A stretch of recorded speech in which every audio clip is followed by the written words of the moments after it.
Welcome to the first Bond Papers Bondcast podcast of the new year 2025. In this, the 20th anniversary year of the Sir Robert Bond Papers.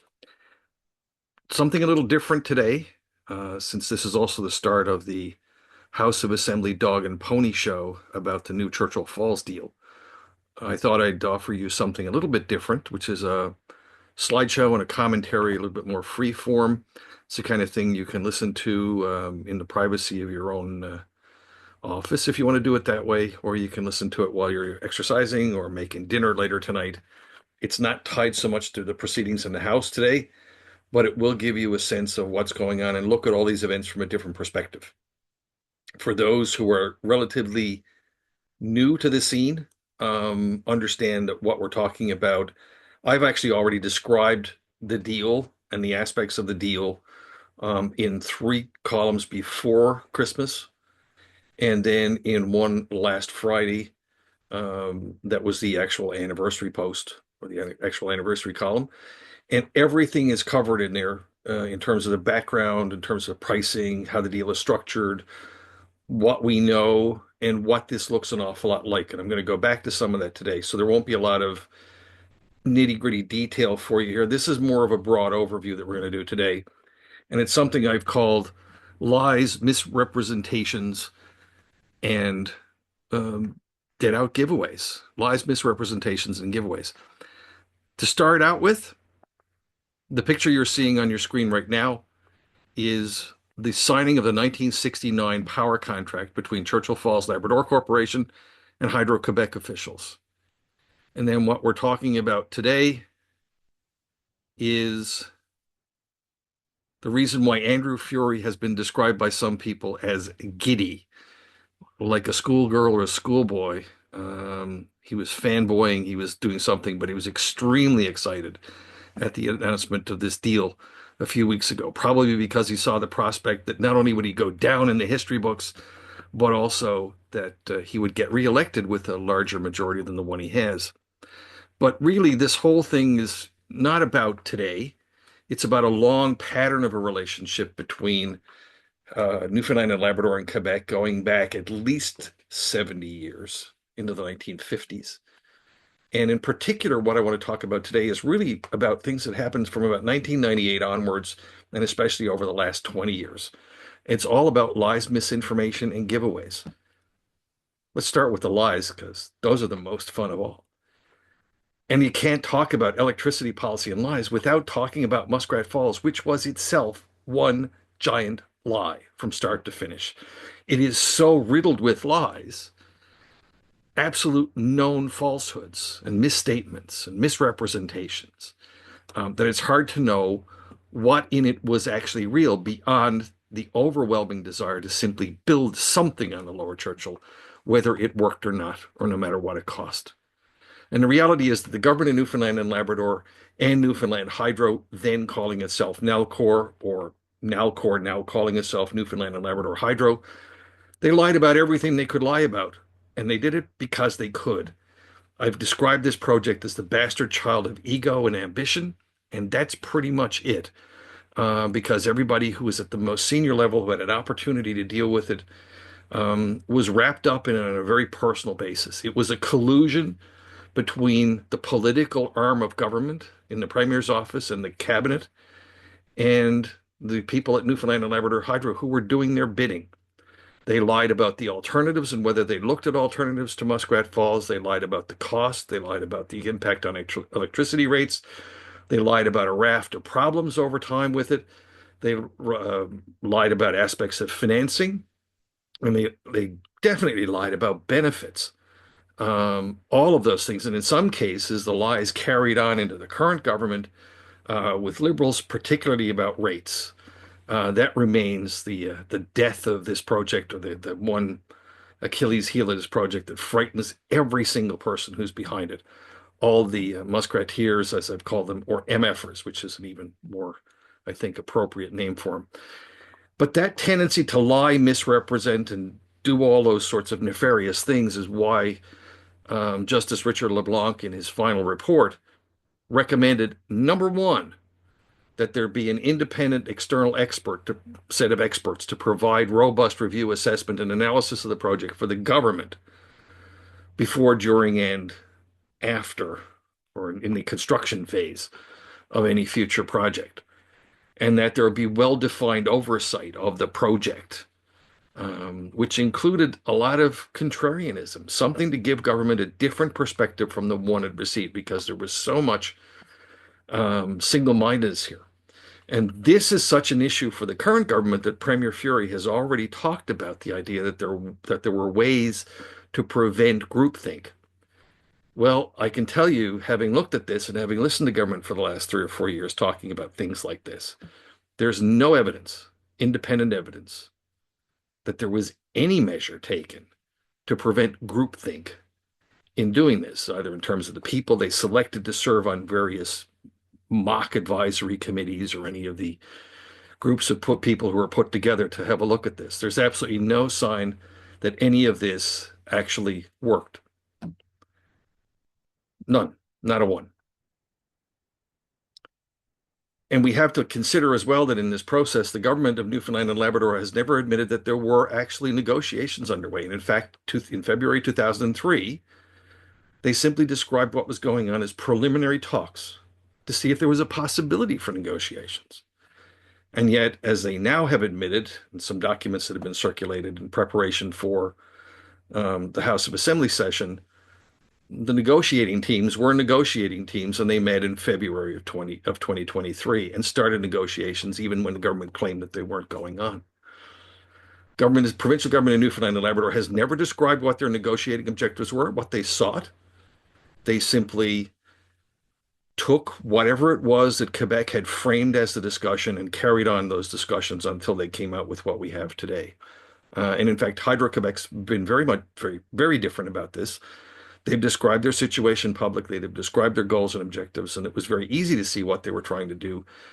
Those of you who've become paid subscribers can go back into the archive and find things that I wrote in the early part of 2023, some things I wrote in 2022, including an op-ed piece in La Presse in Quebec about possible things that could be done as an alternative to what actually happened and what actually led us to this point.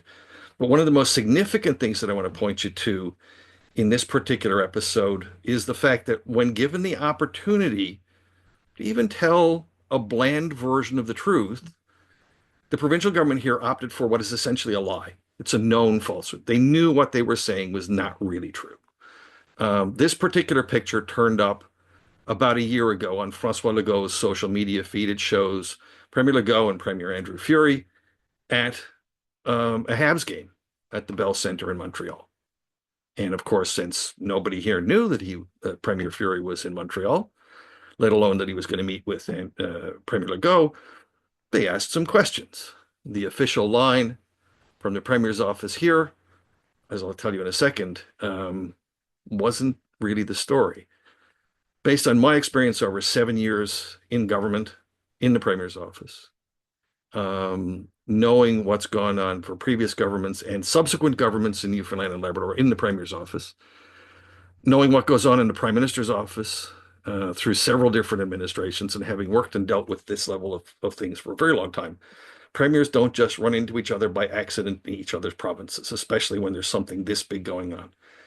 There are just reasons why that doesn't happen, including security reasons. So that's the idea that they just happened to be standing in adjacent urinals by magic and noticed each other, or were in a lineup for poutine or a Molson's and just looked across the room at each other and went, "Hey, look, you're here. Wow, this just beggars belief." But that's exactly what both premiers' offices said. In Newfoundland and Labrador, when asked about the picture, Fury's spokesperson Sonia Pomeroy said the two leaders ran into each other at the game. That was the way CBC quoted her. And in Quebec, Legault's office said it was, quote, personal and private, despite the fact the meetings between the two had happened on multiple times over the last 2 or 3 years. Legault will talk about working on this with Premier Furey for the last 4 years, and that there have been active negotiations for 2 years. So they Pinocchioed. They did a nose puller. They did the equivalent of saying that they were quitting politics to spend time with their family. And fundamentally, that's been the nature of these discussions. It's been disingenuous, it's been misinformation, it's been a lack of information from the beginning until we now have an agreement. And that's where we get into another familiar pattern, which is just misinformation. And in some respects, what I'm going to talk about in the next couple of minutes are actually could potentially be lies because the things we're talking about here are fundamental. They're basic knowledge about the way government works and about the legal relationship between Churchill Falls Labrador Corporation, Newfoundland and Labrador Hydro, and the provincial government. So when the people who are paid right now to run these three entities tell you things that they know themselves are not true or ought to know that they're not true, and they're not even sort of dubiously, sort of vaguely, possibly correct references, when they're actually false, properly speaking, it's probably a lie. But let's be nice to them and just call it misinformation. And unfortunately, this MOU and a whole lot of aspects about it are pervasive. They're drowning in misinformation. One of the most common parts of misinformation is that on the Newfoundland and Labrador side, all of the marketing and all of the hype and all of the sales that are going with this to sell this deal to people, to push it on them, use inflated numbers rather than the valuations that are actually used in parts of the agreement. Because it sounds bigger, it sounds wonderful, it sounds more magnificent. They're trying to bamboozle the yokels by playing with numbers, which most people are just going to hear and it'll fly through their heads. But the classic one is this idea that, and actually, this is a point I've made on a couple of occasions over the last couple of weeks. The talking points are riddled with mistakes of fact, just simple, basic mistakes of fact, for which there is no legitimate excuse. You don't screw these things up unless you mean to, or unless you don't know enough to actually be in the job you're doing. The MOU itself has typos, unclear sections, and leaves out crucial details that you would have thought would be there to negotiate, to be a key guide to developing the future, but they're not there at all. And my best example of how this doesn't work is the idea that there's $1 billion a year starting in 2025 that will go to the provincial treasury from the Churchill Falls power purchase agreement, the new one that's going to replace the old 1969 deal. And the quote that I've got there is actually from an official reply from Nalcor, sorry, Newfoundland and Labrador Hydro, to a question about exactly this point. And they said the $180 billion over the 50-year term of the new Churchill Falls PPA, including the initial $17 billion, will go to the provincial treasury. Here's why that's not new, or that's not true, I should say. First of all, the amount is 33.8 billion, not 180. It's 33.8 billion valued in 2024 dollars. That's the Hydro-Quebec portion. The Nalcor portion, the Newfoundland and Labrador Hydro portion, is $12.1 billion over 50 years. And it will not go to the provincial treasury, which is the Department of Finance, the Ministry of Finance. It will go to CFLCO, Churchill Falls Labrador Corporation, which is a joint company operated by Newfoundland and Labrador Hydro, 65% of the shares, and Hydro-Quebec with about 34, almost 35% of the shares. So even that money's not even going to go to the provincial treasury at all. To say otherwise is factually untrue. If you say it and know that it's wrong, it's a lie. So you got to wonder, why are they getting it wrong? It's because they want to inflate the value for you. They want to bamboozle you and try to convince you of something that's not real. The only way that the government could conceivably get money is if CFLCO declares a dividend. And because of the way the shareholders agreement works, that's only going to happen if Hydro-Quebec agrees. They haven't declared a common dividend in the last 4 years, but they have made, collectively, the company's made $250 million in profit. Not a bad situation to be in. As far as it goes, Newfoundland and Labrador Hydro is a shareholder for this province, not the government of Newfoundland. So if by some chance CFLCO declared a dividend in any given year, the company that will get the money, or the shareholder that will get the money, is Newfoundland and Labrador Hydro. And that company can then decide what to do with that cash. And they've got stuff to do with it, like pay for Muskrat Falls. They've got operations. The Innu people have to get money out of this somewhere, so that's either coming from CFLco or from Newfoundland and Labrador Hydro. Um, there's potentially payments for Gull Island that would come into this, and there may be other developments that we'll get into related to wind energy and new transmission facility lines for that. So there's lots of places all that money could go, but how much is it actually?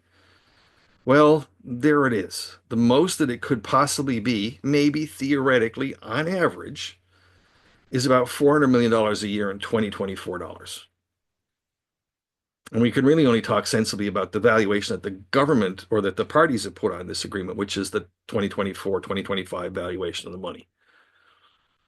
Everything else is speculation in terms of what it's reasonable to assume that it might be worth in some future valuation of money. And the 400 million it's a little bit more than that. It's probably about closer to it's between 400 and 450 million out of the Hydro-Quebec portion of it. If we simply assume that that Newfoundland and Labrador would ultimately get two-thirds of it.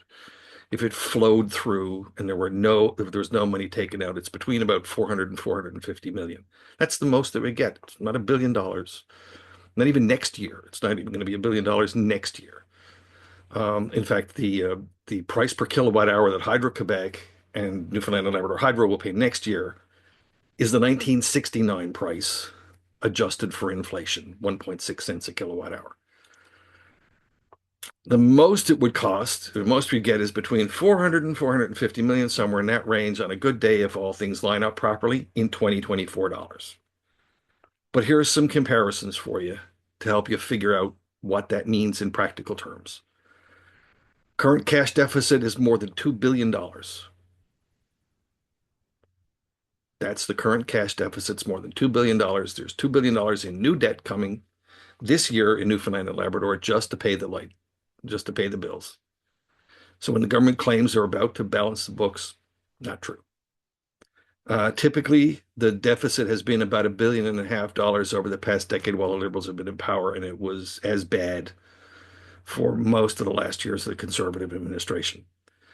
Muskrat Falls is not funded beyond 2030 and needs about 800 million or so dollars a year. That climbs every year. And since rate mitigation isn't funded beyond 2030, we're going to need to figure out some way to pay for that incredibly expensive project.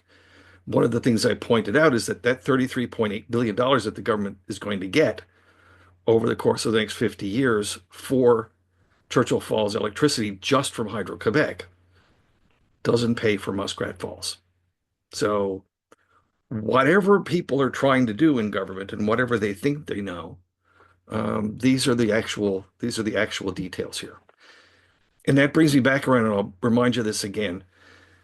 There's such a discrepancy between what the provincial government in Newfoundland and Labrador has been saying and what Hydro has been saying, and what's actually in the memorandum of understanding. It's pretty clear that the people who wrote the talking points and who've been designing the advertising and all the rest of it don't actually know, have never seen the MOU or didn't have a final copy of it when they wrote it. They were simply working off summaries and assumptions and something else. And so that's one of the reasons why there's this massive discrepancy between the two things. And it also explains why there's a huge discrepancy between what's being said in Newfoundland and Labrador and what's being said in Quebec, where frankly, Hydro-Quebec is much more open and transparent. It has legal obligations in the United States, financial obligations to describe itself accurately and truthfully. And those all make it a fairly open organization in comparison to Newfoundland and Labrador Hydro. Although I got to admit, in my own dealings with Hydro-Quebec, they can be just as weaselly about giving you information they don't want to give you. But when it comes to things like this, they tend to be much more straight with people, and they don't have to oversell it because this deal, Hydro-Quebec won hands down. They got everything they wanted and then some. And that's really the thing about this. There have been giveaways in this deal. There's a giveaway of Churchill Falls Power for virtually the same sort of arrangement that was done in 1969.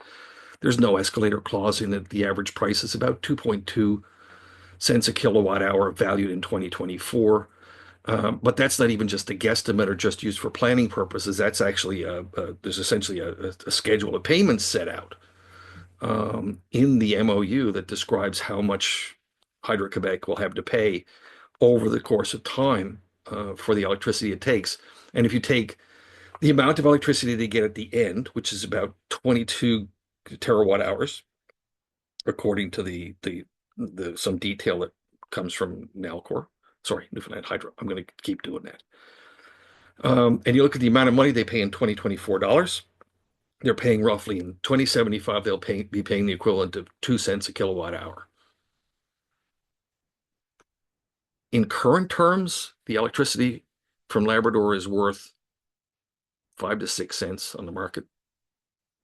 Hydro-Quebec's getting 5 to 6 cents in its exports to the US. It wholesales electricity to its distribution arm in Quebec at 3 cents a kilowatt hour. So selling it for less than 3 cents a kilowatt hour is a massive giveaway. The fact that Hydro-Quebec could get in a dividend a third of that back lowers the effective rate, so it's even smaller than 2.2 cents a kilowatt hour. And by the way, just so you know that that's not just my calculation, if you check a couple of the people who've been writing at unclegnarly.ca this week, Des Sullivan's blog, you'll see that they've come by different means to roughly the same conclusion that I've reached, which is average price in this deal is about 2.5 cents a kilowatt hour for them. I think 2.2 cents a kilowatt hour is closer to the truth because I was actually estimating based on the amount of electricity bought, not on an estimate based on the power distribution, because the power is not as important as the actual amounts of electricity that people are going to take.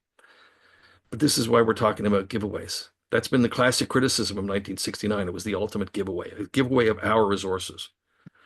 And I've talked about in this context as well a deal that was struck in 1998 to try to do, and it looks almost exactly like this deal, signed by Lucien Bouchard in Quebec.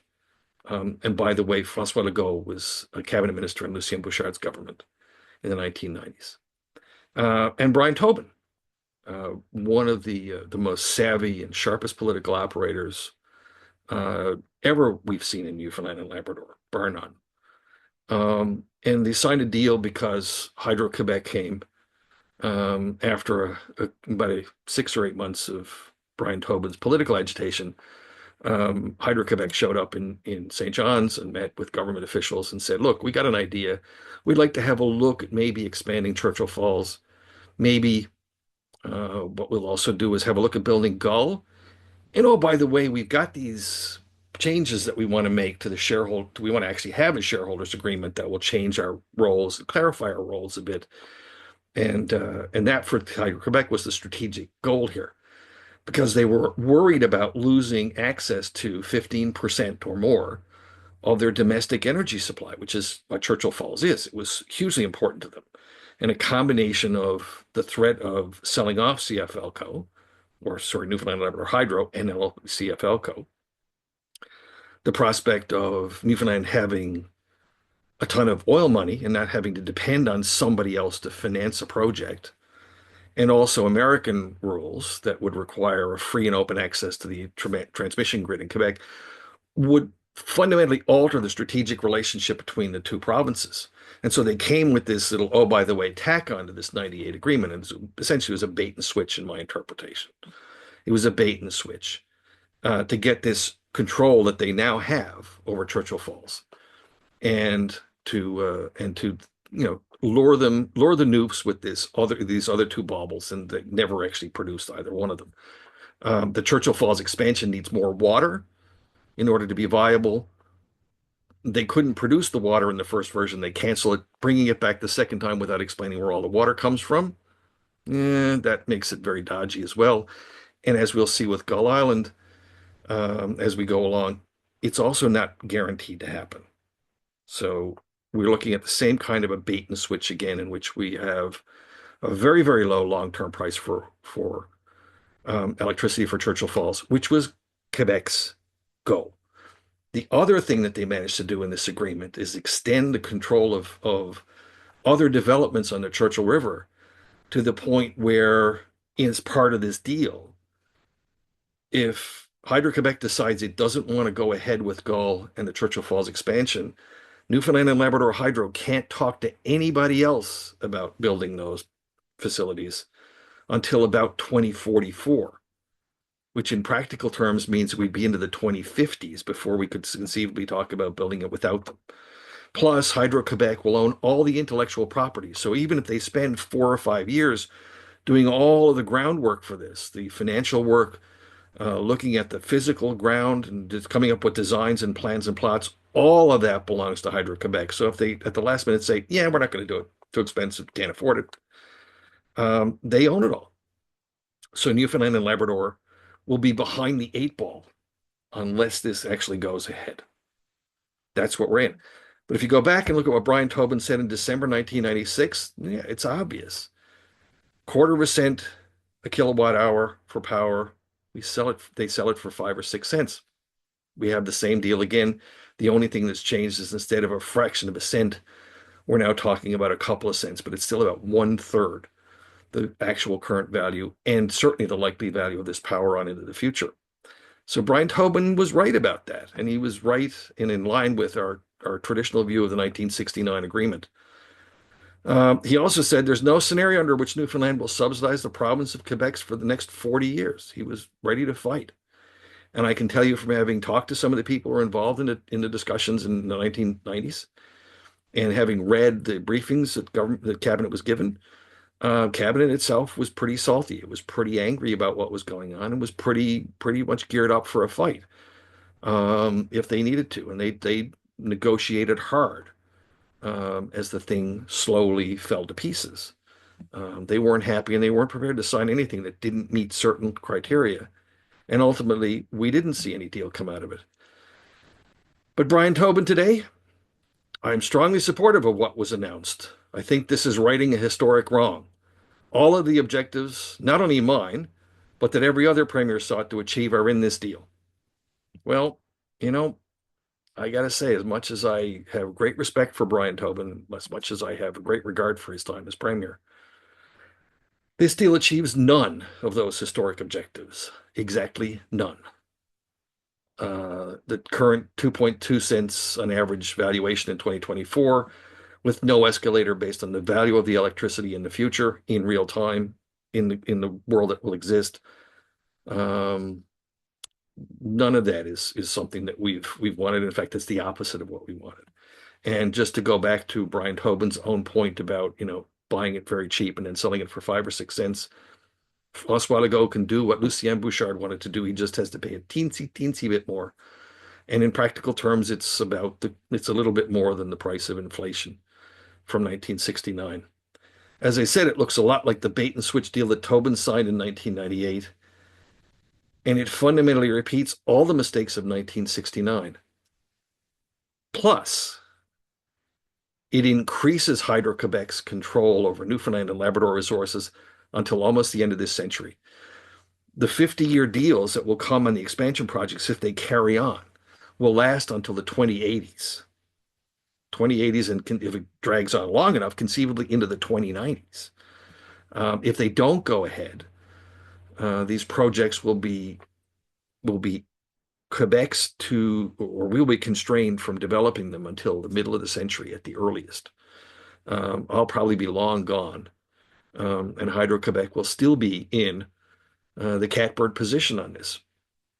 But remember, in particular, that this is not going to settle the underlying animosity, the underlying concern, because all of the elements of 1969 still exist in this deal. And it's entirely possible that 5 or 10 or 15 or even 20 years from now, people in Newfoundland and Labrador will look at this and go, how could we be so stupid? In the same way they'll look at Muskrat Falls and ask, how could we be so stupid?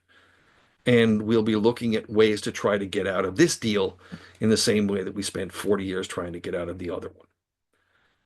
So that's the reality that we face, and largely as a consequence of lies, misrepresentations, and giveaways.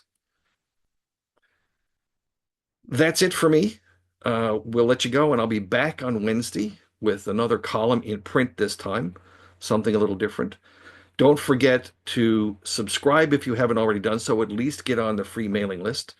And if you'd be so kind, and if you'd be so moved to show some substantial support for my work and for my ability to produce more work like this, become a paying subscriber. Join that small but scrappy little band of people who actually have signed on for $5 a month, or the smarter ones who join on for $50 a year, to keep reading this and all of the archives. Because as you're trying to figure out this, what you're going to need is the archive, and anything older than 6 months is behind a paywall. So you'll find a lot of stuff in 2023, 2022, and even in the early part of 2024 about this in the archive. That's it for me. Have a good Monday, and we'll see you again.